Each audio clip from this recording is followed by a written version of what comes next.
Danke bafowethu, welcome back to Nkuli Soccer. Siyambona uVelebaya bafowethu uyajima laphana ku-Kaizer Chiefs eNaturena is getting ready for a first game yakhe of the season laphana after being cleared to play by ISAFA. Ubani uHilton Epstein ulothe uVelebaya uyi-free agent. But ngiyamfisela inhlanhla uVelebaya, at the same time angifuni ukuthi acindezeleke nanokuthi afile i-pressure too much ukuthi Kaizer Chiefs imfune for 2 years. Finally-ke manje uget a chance ukuthi agqoke ijezi le-Kaizer Chiefs.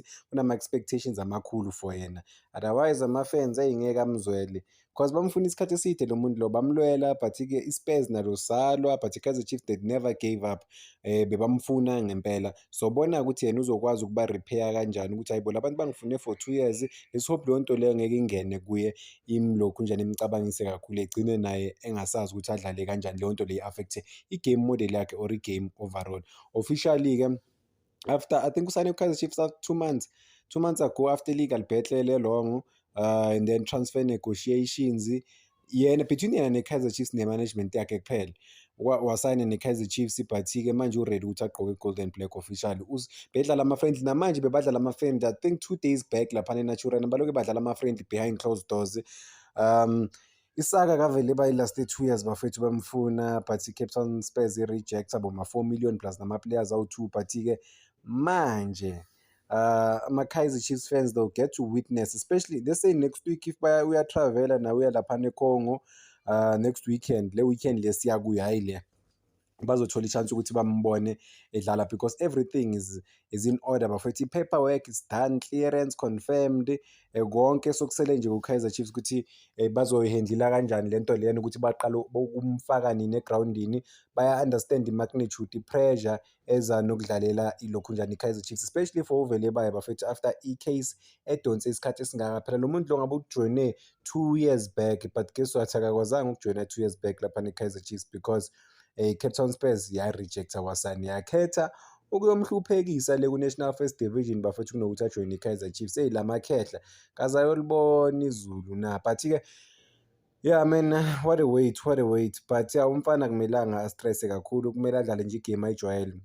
Into engichazayo ukuthi o-coach balaphana ku-Kaizer Chiefs abo-Cedric Kaiser bakhuluma kahle kakhulu ngaye ukuthi uzokwazi ukubasiza kakhulu laphana ku-Kaizer Chiefs. Lesi story bafethu, it's not just another signing but i-story ese-patience, i-persistence nokuthembisana between yena ne-Kaizer Chiefs ukuthi hayi ningawari ngizonijoyina nina nakanjani, because after iSpurs isi-relegate ama-team sewazi ukuthi uVelebaya bangahamba mahhala, namanye ama-team besenyonyoba efuna ukubhitha i-Kaizer Chiefs to i-deal kaVelebaya, kanti uVelebaya uthandela i-Kaizer Chiefs umfana, ufuna nje ukudlalela i-Kaizer Chiefs kuphela, hhayi enye i-team. And lucky enough izinto zimhambele the way.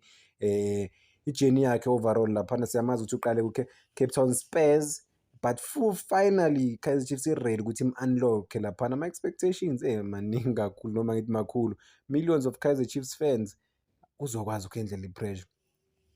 I think I always remember this thing mengikhuluma ngoVelebaya engithatshayo ukuthi abazali bakaVelebaya basuka baya ku-Cape Town Spurs bathi siyacela madoda ukuthi nimrelizeni umntanethu, noma niyi-accepte le 4 million plus nama-player awu-2, izotshintsha impilo yakhe lento le. Cape Town Spurs yathi hayi ngeke, akayindawo uVelebaya, only for them ukuthi bamluze mahhala. Hayi kona ukulayeka kukhona-ke bafowethu, phela angeke badlale ngoVelebaya, ingane badlale ngayo isikhathi eside laphana, bayigcinela into engekho, bayiholela imali engekho. Even namanje basamkolota i-signing on fee yakhe abayibhadalanga yonke, but-ke bamblokha ama-chance.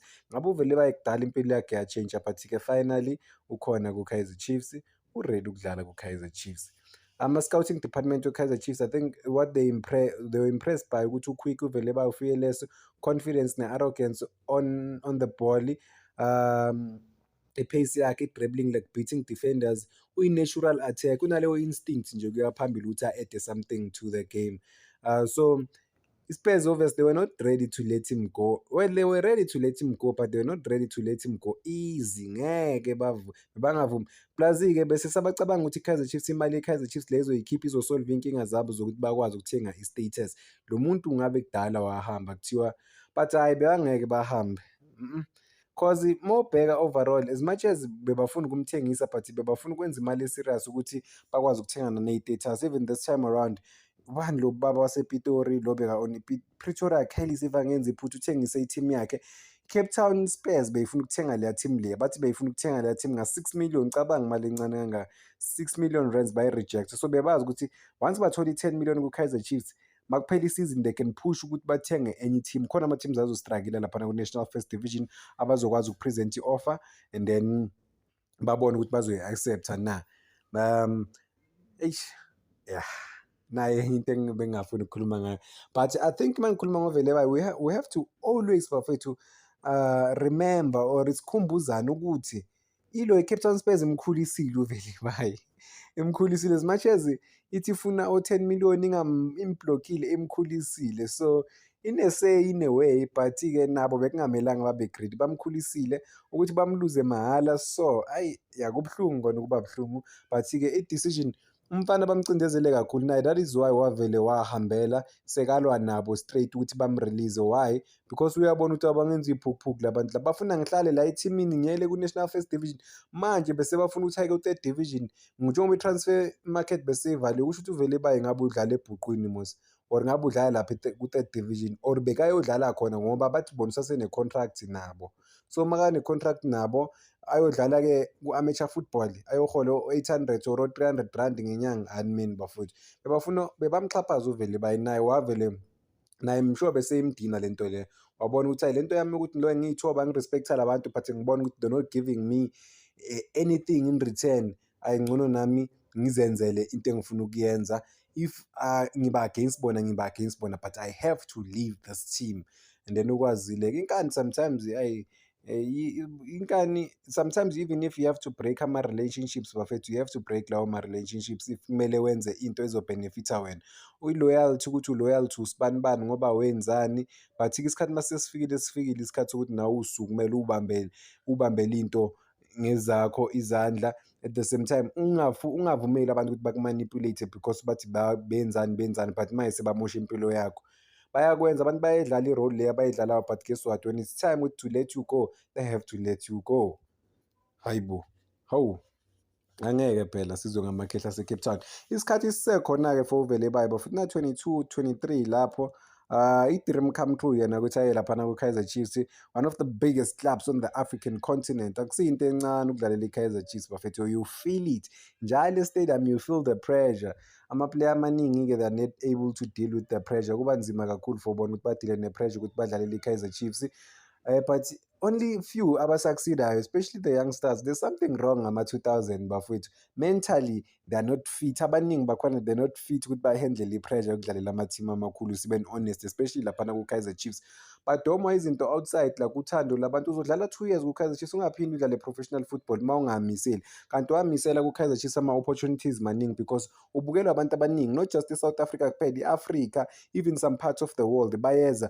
Bengilaphana e-stadium bekunabantu base-Germany bazobukela i-Kaizer Chiefs bafethu. Why? Because it's the biggest, one of the biggest teams on the African continent. Uma uphefoma kahle ku-Kaizer Chiefs, they're able to scout you, to sign you. So wena ma ku-Kaizer Chiefs uzibone ngathi hayi sekugcineni komhlaba-ke la ma-untouchable, kanti-ke kula mele uqale khona usebenze strong-ke overall. uVelebane siyazi ukuthi u-left footed, I think, cause but ukwazi ukudlala ngama-side oyi-two, ukhompyutha laphana noPulemodi. So uPulemodi-ke kuzoba nzima kakhulu. AwuVelebane because u-raw, mncane, u-fast, u-tricky. I mean unalento le i-street football instinct. Lento leyo ngeke uyifundise ama-plays, either unayo or awunayo. Une-confidence futhi. At times uyabona he can take players on and beat them. U-exciting ngempela uVelebane njengoba-ke uyakwazi ukudlala kuma-wingers oyi-two. Kwasho yena ukuthi uyakwazi ukudlala kuma-wing oyi-two futhi uyakwazi ukudlala emva kwe-striker, but-ke uprifera ukudlala esayidini lakwa-left, ku-left wing yena, but uyakwazi nje ukudlala kuma-different sides. So I mean ama-touches wakhe unpredictable, is something like Kaizer Chiefs they have been missing, abayifunayo ngempela. I-play elizolanda straight ama-defenders ayalanda. Explosive, umfana mncane, uyakwazi ukuzitshentshela igame ngokwakhe nje yena. So give him support, give him everything, be around him, uzonibonisa umfana omncane ukuthi u-fearless. Uzele ukuzodeliver ku-Kaizer Chiefs, akazange ukuzodlala laphana umfana wase-Cape Town, uzele ukuzodeliver, uzosebenza. I wish angadistract-eki kakhulu bafowethu kwezinye izinto, akwazi ukulokhunjana ukuphefoma laphana ku-Kaizer Chiefs, akhohlwe izinto outside the lokhunjani outside the field of play, because njengoba bengishilo ziningi izinto ezingakudistract ukuthi wena ku-Kaizer Chiefs, and then-ke so luza i-main focus yakho, uyakhohlwa ukuthi uzeleni lapha ku-Kaizer Chiefs, uzodlala noma uzochaza abantu noma uzokwenzani. So I think kumele akhumbule ngaso sonke isikhathi ukuthi why laphana ku-Kaizer Chiefs, and then ufunani yena as an individual. Njengoba bengishilo ukuthi uma-performa kahle umhlaba wonke umbhekile, from Kaizer Chiefs angaya noma ngabe kukuphi emhlabeni, noma yikuphi emhlabeni bafethu, but-ke konke kulele kuye nama-performances wakhe ukuthi yena will he be able to bring it na to Kaizer Chiefs.